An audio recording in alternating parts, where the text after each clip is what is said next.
നൽകി, എല്ലാം നൽകിക്കൊണ്ട് എപ്പോഴും നമ്മെ നോക്കിക്കൊണ്ട് ശ്രദ്ധിച്ചുകൊണ്ട് ഉറക്കിൽ പോലും നമ്മുടെ ശ്വാസം തടസ്സപ്പെടുത്താതെ നാം ഇറങ്ങുകയാണ്, അവൻ ഇറങ്ങുന്നില്ല.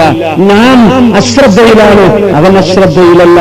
കർണനാടി ഞരമ്പിനേക്കാൾ അടുത്ത് നമ്മോടൊപ്പം നിന്നുകൊണ്ട് നമ്മെ ഒരു ഉമ്മ പോറ്റുന്നതിനേക്കാൾ 70 ഇരട്ടി സ്നേഹത്തോടെ നമ്മെ പോറ്റി വളർത്തുന്ന അല്ലാഹനെ സ്നേഹിക്കാനുള്ള ഒരു പാഠം നമുക്കാരെങ്കിലും പഠിപ്പിച്ചു തന്നോ? എവിടെന്നെങ്കിലും കേൾക്കാൻ സാധിച്ച ബഹുമാനികളെ? പണ്ഡിതനാണ്, പഠനമാണ്, മതമാണ്, അതിന്റെ പേരിൽ എന്തുമാവാം, എന്ത് തെറിയുമാവാം, എന്ത് ഏഷണിയുമാവാം, എന്ത് ഈപത്തുമാവാം, അതിനൊന്നും കുഴപ്പമില്ലെങ്കിൽ എപ്പോഴെങ്കിലും ഏതെങ്കിലും ഒരു ക്ലാസ്സിൽ ഈ രാജാതിരാജനായ റബ്ബിനെ കുറിച്ച് നമുക്ക് പരിചയപ്പെടുത്തി തന്നോ? ചിന്തിക്കുക. ഇതിന്റെ കുറവാണ് നമ്മുടെ ജീവിതത്തിലെ അഖില പരാജയങ്ങൾക്കും കാരണം. ഈ ഒരൊറ്റ വിഷയമാണ്. നമ്മോടൊപ്പമുള്ള, നമ്മെ സ്നേഹിക്കുന്ന, 71 സ്നേഹമുള്ള നമ്മുടെ അല്ലാഹനെ നമുക്കാരും പരിചയപ്പെടുത്തി തന്നില്ല. ഈ 21ാം നൂറ്റാണ്ടിലെ പണ്ഡിത പ്രബോധന ദീനീ മേഖല മുഴുവൻ ഒന്നിച്ചു പറയുന്നത് അല്ലാഹനെ കുറിച്ച് മിണ്ടാൻ പാടില്ല, അല്ലാഹനെ കുറിച്ച് സംസാരിക്കാൻ പാടില്ല.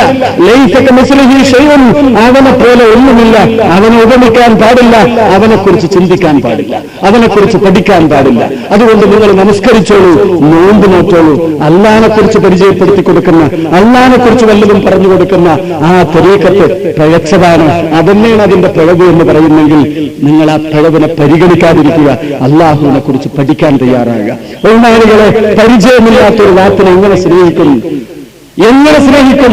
പരിശുദ്ധ ഖുർആൻ പറയുന്നു, വല്ലദീന ആമനൂ അശദ്ദു ഹുബ്ബൻ ലില്ലാഹ്. മുഅ്മിനീങ്ങൾ ആരാണ്? വേഷധാരികളല്ല, സനത് വാങ്ങിയവരല്ല, ടൈറ്റിൽ നേടിയവരല്ല, ദീനിന്റെ പുറം ചട്ടണിഞ്ഞുകൊണ്ട് ദീനിൽ ഫസാദ് ഉണ്ടാക്കുന്നവരല്ല, സമൂഹത്തിൽ ഫസാദ് ഉണ്ടാക്കുന്നവരല്ല, കൊച്ചു ഗ്രാമാന്തരങ്ങളിൽ ഫിത്ന ഉണ്ടാക്കുന്നവരല്ല, വീടുകളിൽ ഛിദ്രത ഉണ്ടാക്കുന്നവരല്ല. മറിച്ചാരാണ് മുഅ്മിനീങ്ങൾ? വല്ലദീന ആമനൂ അശദ്ദു ഹുബ്ബൻ ലില്ലാഹ്. അല്ലാഹുവിനോട് കഠിനമായ സ്നേഹം, കഠിനമായ സ്നേഹം. അശദ് എന്ന് പറഞ്ഞാൽ തഫ്ലീലാണ് ബഹുമാനികൾ. അതിന്റെ വസന ഷദീദ് എന്ന് പറഞ്ഞാൽ തന്നെ കഠിനം, അശദ് എന്ന് പറഞ്ഞാൽ ഏറ്റവും കഠിനം. അതായത് അല്ലാഹുവിനേക്കാൾ സ്നേഹം മറ്റൊരു വാക്കിനോട് ആവില്ല. അവനാണ് മുഅ്മിൻ. ഖുർആനാണ് പറയുന്നത്. എന്റെ ബഹുമാനികളെ, നമുക്ക് സ്നേഹമുണ്ട്, നമ്മുടെ സ്നേഹം പങ്കുവെക്കപ്പെട്ടിട്ടുണ്ട്. നമ്മുടെ ഭാര്യയെ സ്നേഹമുണ്ട്, കുട്ടികളെ സ്നേഹമുണ്ട്, സമ്പത്തിന് സ്നേഹമുണ്ട്, വീടിന് സ്നേഹമുണ്ട്, മറ്റു കാര്യങ്ങളെ നമുക്ക് സ്നേഹമുണ്ട്. നമുക്ക് സ്നേഹമില്ലെങ്കിൽ, നമുക്ക് പരിചയമില്ലെങ്കിൽ, ഒരു വികാരവും പ്രതിഫലിക്കാത്തൊരു വാക്കുണ്ടെങ്കിൽ അത് കേവലം അല്ലാഹ് എന്ന പേരല്ലാതെ മറ്റെന്താണെന്നും ചിന്തിച്ചു നോക്കൂ ബഹുമാനികളെ. പേടി വരുന്നുണ്ടോ? സ്നേഹം വരുന്നുണ്ടോ? ഒരു വികാരവും വരാത്ത ഈ ഒരു പേര് കൊണ്ട് എന്ത് പ്രയോജനമാണ് ബഹുമാനികളെ കിട്ടുക? അല്ലാഹു ഖുർആനിൽ പറയുന്നു, ഇന്നമൽ മുഅ്മിനൂനല്ലദീന. എന്റെ മുഅ്മിനീങ്ങൾ ആരാണെന്നറിയുമോ നിങ്ങൾ? ഇന്നമൽ മുഅ്മിനൂനല്ലദീന ഇദാ ദുക്കിറല്ലാഹ്. അല്ലാഹ് എന്നവരെ മുന്നിൽ പറയപ്പെട്ടാൽ വജിലത്ത് ഖുലൂബുഹും, അവരുടെ ഹൃദയങ്ങൾക്ക് വികാരം ഉൾക്കൊള്ളും, അവരുടെ ഹൃദയങ്ങൾ അതിന് പാകമാകും. ഇതിനർത്ഥം തന്നെ വെക്കൽ പേടിച്ച് വിറക്കുന്നതാണ്. അല്ലാഹ് എന്ന് പറഞ്ഞാൽ പേടിച്ച് വിറക്കേണ്ട ഒരു വാക്കല്ല. വജിലത്ത് എന്ന് പറഞ്ഞാൽ കൽബിനൊരു വികാരം, എന്തുമില്ലാത്തൊരു തുടിപ്പ്, എന്തുമില്ലാത്തൊരു പരിപ്പ്, അല്ലെങ്കിൽ എന്തുമില്ലാത്തൊരു ഉണർവ് ഇതുണ്ടാകുമെന്ന് ഖുർആൻ പറയുമെങ്കിൽ ആയിരക്കണക്കിന് പ്രാവശ്യം അല്ലാഹ് അല്ലാഹ് എന്ന് നമ്മുടെ മുന്നിൽ പറയപ്പെട്ടാലും ഓരോ വക്തിലും നമ്മുടെ പ്രിയപ്പെട്ട മുഅദ്ദിൻ പള്ളിയിൽ വെച്ചുകൊണ്ട് അല്ലാഹു അക്ബർ അല്ലാഹു അക്ബർ എന്ന് പല പ്രാവശ്യം ദിനേന ഉച്ചരിച്ചിട്ടും നമ്മൾ കണ്ടുകൊണ്ടിരിക്കുന്ന ടിവിയുടെ സ്വിച്ച് ഓഫാക്കാൻ നമുക്ക് സാധിക്കുന്നില്ലെങ്കിൽ എന്ത് ദീനാണ് ബഹുമാനികളെ നമ്മൾ പഠിച്ചു വെച്ചിട്ടുള്ളത്? എന്ത് ദീനാണ് നമ്മൾ മനസ്സിലാക്കി വെച്ചിട്ടുള്ളത്? തിരിച്ചറിയുക, നമ്മുടെ നാഥനെ കുറിച്ച് പഠിക്കാൻ തയ്യാറാവുക. ആര് പഠിപ്പിച്ചു വരുന്നു അവരുടെ അടുത്ത് പോയ കാര്യങ്ങൾ നേടിയെടുക്കുക. അതിന് തരീഖത്തെന്ന്, സമസ്തയെന്ന്, സുന്നിയെന്ന് ഈ ഒരു ആദർശത്തിന്റെ പേര് നിങ്ങൾ സ്വീകരിക്കണ്ട. എന്റെ റബ്ബ്, എനിക്ക് ജീവൻ നൽകിയ റബ്ബ്, എന്നെ പോറ്റുന്ന റബ്ബ്, എന്നെ കബറിൽ സംരക്ഷിക്കേണ്ട റബ്ബ്, നാളെ ഹശറിൽ എന്നെ സംരക്ഷിക്കേണ്ട റബ്ബ്. ആരും പിരിഞ്ഞാലും, ഏത് വാപ്പ പിരിഞ്ഞാലും, ഉമ്മ പിരിഞ്ഞാലും, പണ്ഡിതൻ പിരിഞ്ഞാലും, സംഘടന പിരിഞ്ഞാലും എന്നെ പിരിയാത്ത എന്റെ ജീവനേക്കാൾ അടുത്ത് എന്നോടൊപ്പമുള്ള എന്റെ റബ്ബിനെ എനിക്ക് പരിചയപ്പെടണം, എന്റെ റബ്ബിനെ എനിക്ക് സ്നേഹിക്കാൻ കഴിയണം. അതിന്റെ പാഠങ്ങളാണ് അല്ലാഹുവിന്റെ ഔലിയാക്കൾ നൽകുന്നത്. അല്ലാഹുവിന്റെ ഔലിയാക്കൾ ജനങ്ങളെ അല്ലാഹുവിലേക്ക് അടുപ്പിക്കുന്നത് കർമ്മശാസ്ത്ര പഠനം കൊണ്ടല്ല, പ്രത്യേകം നിങ്ങൾ ശ്രദ്ധിക്കണം.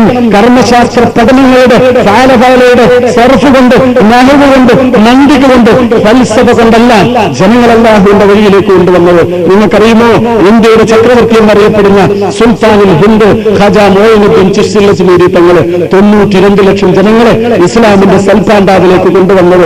അന്ന് ഇവിടെ ഇന്ത്യ ഭരിച്ചിരുന്ന രജപുത്ര രാജാക്കന്മാർ മുസ്ലിം എന്ന് കേട്ടാൽ മുസ്ലിമിന്റെ രക്തം ചിന്തിക്കൊണ്ട് അവന്റെ മാംസത്തിൽ നിന്ന് നെയ്യെടുത്തുകൊണ്ട് നിവേദ്യം നടത്തിയിരുന്ന, പൂജ നടത്തിയിരുന്ന രാജാക്കന്മാരുള്ള കാലത്ത് 92 ലക്ഷം ജനങ്ങളെ ഇസ്ലാമിന്റെ സൽപാണ്ഡാവിലേക്ക് കൊണ്ടുവന്നത് നിസ്കാരത്തിന്റെ മഹിമ പറഞ്ഞു കൊടുത്തത് കൊണ്ടല്ല.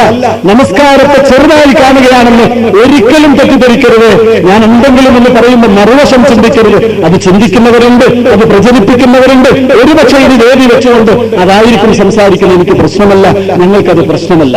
ഏത് പ്രസംഗം കേട്ടാലും അതിനോട് വെറുപ്പുണ്ടെങ്കിൽ, അതിനോട് മറ്റെന്തെങ്കിലും തരത്തിൽ വെറുപ്പുണ്ടെങ്കിൽ അയാളുടെ പ്രസംഗത്തിൽ നിന്ന് എന്തെങ്കിലും കണ്ടെത്തിക്കൊണ്ട് തിരിച്ചു പറയാൻ ഒരു പ്രയാസമില്ല.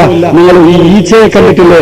ഒരു ശരീരത്തിൽ ഒരുപാട് സ്ഥലത്ത് നല്ല ഭാഗങ്ങളുണ്ടെങ്കിലും എവിടെങ്കിലും ഒരു ചെറിയ വ്രണമുണ്ടെങ്കിൽ അത് കുത്തിത്തുളക്കുന്ന ഈച്ചയുടെ സ്വഭാവം അതുള്ളവരുണ്ടാകും. എനിക്ക് പ്രശ്നമല്ല. പക്ഷെ ബഹുമാനികളെ ചിന്തിക്കുക, നാം അല്ലാഹുവിനെ കുറിച്ച് പഠിക്കാൻ നമുക്ക് ആരെങ്കിലും പരിചയപ്പെടുത്തി തരുമെങ്കിൽ അത് നമ്മുടെ ജീവിതത്തിൽ വലിയൊരു സമ്പാദ്യമാണ്. അല്ലാഹുവിനെ പരിചയപ്പെടാതെ സ്നേഹിക്കാൻ കഴിയില്ല. അല്ലാഹുവിനെ പരിചയപ്പെടാതെ നമ്മുടെ മുന്നിൽ ഈ തെറ്റിൽ നിന്ന് ദൂരത്താകാൻ നമുക്ക് സാധ്യമല്ല. നിങ്ങൾക്കറിയുമോ പ്രവാചക ചരിത്രം, പ്രവാചക പ്രബോധനം എന്തോ പലരും പറഞ്ഞു തരാത്തത്? പ്രവാചകർ സല്ലല്ലാഹു അലൈഹി വസല്ലമ 40-ാം വയസ്സിൽ നുബുവത്ത് കിട്ടിയിട്ട് 51 വയസ്സ് വരെ, നിങ്ങൾക്കറിയുമോ, ഞാൻ ഈ പറയുന്നത് കളവാണെങ്കിൽ ഇൻഷാ അല്ലാഹ് നിങ്ങൾ നാളെ അത് സ്റ്റേജ് കെട്ടി പറയണം. 51 വയസ്സ് വരെ മുത്ത് റസൂലുള്ളാഹി സല്ലല്ലാഹു അലൈഹി വസല്ലമ നമസ്കാരം ദീനിൽ നിർബന്ധമാക്കിയിട്ടുണ്ടോ? എന്താ ഇത് പഠിപ്പിച്ചു തരാത്തത്? നബി ആകെ 23 കൊല്ലമാണ് പ്രബോധനം നടത്തിയത്. 40-ാം വയസ്സിൽ നുബുവത്ത് കിട്ടി 63 വയസ്സ് വരെയാണ് മുത്ത് പ്രവാചകർ ജീവിച്ചത്. 51 വയസ്സ് വരെ നമസ്കാരം ദീനിലില്ല. ഇതെന്താ നമ്മൾ ശ്രദ്ധിക്കാത്തത്? 51 വയസ്സ് കഴിഞ്ഞ് ഒരു റജബ് മാസത്തിലെ 27-ാം രാവിലെ ഇസ്രാ മേറാജ് എന്ന പ്രതിഭാസമുണ്ടായപ്പോൾ ആ മേറാജിന്റെ രാത്രിയിൽ അല്ലാഹു സമ്മാനം നൽകിയതാണ് 50 വക്ത് നമസ്കാരമെന്നും മൂസ നബി അലൈഹിസ്സലാം ഇടപെട്ടുകൊണ്ട് അത് ചുരുക്കി അഞ്ചാക്കിയതാണെന്നും പിറ്റേന്ന് മുതൽ നമസ്കാരം ദീനിൽ നിർബന്ധമാക്കപ്പെട്ടു എന്നും അറിയാതെ മീലാദുൻ നബിയുടെ യോഗങ്ങളിൽ പ്രസംഗിച്ചു തീർക്കുന്നുണ്ടെങ്കിൽ എന്തേ ചിന്തിക്കാത്തത്? 51 വയസ്സ് വരെ പ്രവാചകരും സഹാബാക്കളും എന്തു ചെയ്തു?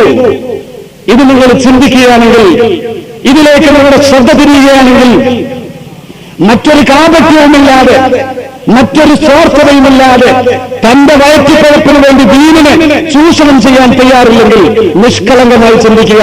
11 വയസ്സ് 11 കൊല്ലത്തോളം നബി നമസ്കരിക്കാൻ കൽപ്പിച്ചില്ല. നബിയുടെ പ്രിയപത്നിയായ ഖദീജ ബീവി റളിയല്ലാഹു അൻഹ ഒരു വക്ത് പോലും നമസ്കരിച്ചില്ല. നിങ്ങൾക്കറിയുമോ? ഞാനിത് ഇല്ലാത്തത് പറയല്ല, ചരിത്രമെടുത്തു നോക്കൂ. എന്റെ കടലിന്റെ കഷ്ണമാണെന്ന് പ്രവാചകർ സൂചിപ്പിച്ച ഖദീജ ബീവി റളിയല്ലാഹു അൻഹ നമസ്കാരം ദീനിൽ നിർബന്ധമാക്കുന്നതിന് മുമ്പ് മരണപ്പെട്ടിട്ടുണ്ട്. മഹാനായ യാസിർ റളിയല്ലാഹു അൻഹു ഒരു വക്ത് പോലും നമസ്കരിച്ചിട്ടില്ല.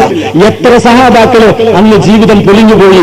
അസ്ഹാബി കല്ലുജൂൻ, എന്റെ സഹാബാക്കൾ നക്ഷത്ര തുല്യരാണ്.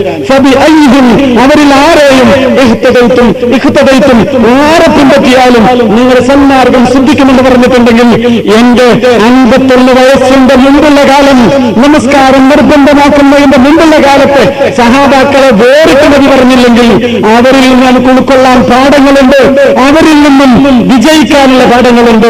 മറ്റൊന്നുമല്ല, ഈമാനാണത്, അല്ലാഹുവിനെ കുറിച്ചുള്ള ആദർശങ്ങളാണ്.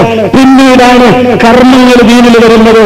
ശരീരം കൊണ്ട് ചെയ്യുന്ന കർമ്മങ്ങളിൽ വെച്ച് ഏറ്റവും ശ്രേഷ്ഠവും ഏറ്റവും ആദ്യം നിർബന്ധമാക്കപ്പെട്ടതും നമസ്കാരമാണെന്ന് പഠിച്ചവർക്കറിയാം. കൊച്ചുകുട്ടികളുടെ പുസ്തകങ്ങളിലുണ്ട്. നോമ്പ് പിന്നെ വന്നതാണ്, സക്കാത്ത് പിന്നെ വന്നതാണ്, ഹജ്ജ് പിന്നെ വന്നതാണ്. കർമ്മങ്ങളുടെ പട്ടിക 51 വയസ്സിന് ശേഷമാണ് വന്നതെങ്കിൽ ഈ 11 കൊല്ലം നബിയും സഹാബാക്കളും വെറുതെ ഇരുന്നു എന്നാണ് നിങ്ങൾ പറയുന്നത്. സിദ്ദീഖ് റളിയല്ലാഹു അൻഹു, ഖദീജ ബീവി റളിയല്ലാഹു അൻഹു, ഖദീജ ബീവി റളിയല്ലാഹു അൻഹ, അലി ഇബ്നു അബീ ത്വാലിബ് റളിയല്ലാഹു അൻഹു, ഇങ്ങനെ യുവാക്കളിൽ നിന്നും സ്ത്രീകളിൽ നിന്നും കുട്ടികളിൽ നിന്നും അല്പാൽപമായി ആളുകൾ ദീനിലേക്ക് വന്നപ്പോൾ ആ ദാറുൽ അർഖമിൽ വെച്ച് പ്രവാചകർ സല്ലല്ലാഹു അലൈഹി വസല്ലമ നമസ്കാരത്തിന്റെ ഫർള് പഠിപ്പിച്ചു തുടങ്ങുകയല്ല ചെയ്തത്. അതിന് സമയം വേണ്ട. ഈ 11 കൊല്ലം അത് പഠിപ്പിക്കേണ്ട കാര്യമില്ല. മറിച്ച് മക്കിയായ ആയത്തുകൾ എടുത്ത് പരിശോധിച്ചു നോക്കൂ. അതുപോലെ നബിയുടെ ആദ്യകാല ഹദീസുകൾ പരിശോധിച്ചു നോക്കൂ. വെറും ഈമാനിനെ കുറിച്ചാണ് നബി പഠിപ്പിച്ചു കൊടുക്കുന്നത്, അല്ലാഹുവിനെയാണ് പരിചയപ്പെടുത്തി കൊടുക്കുന്നത്. അവരുടെ ജീവന്റെ ജീവനായി അല്ലാഹുവിനെ അവരുടെ മനസ്സിന്റെ ഉള്ളിൽ പരിചയപ്പെടുത്തി കൊടുത്തപ്പോഴാണ് ആ സ്നേഹിക്കപ്പെടുന്ന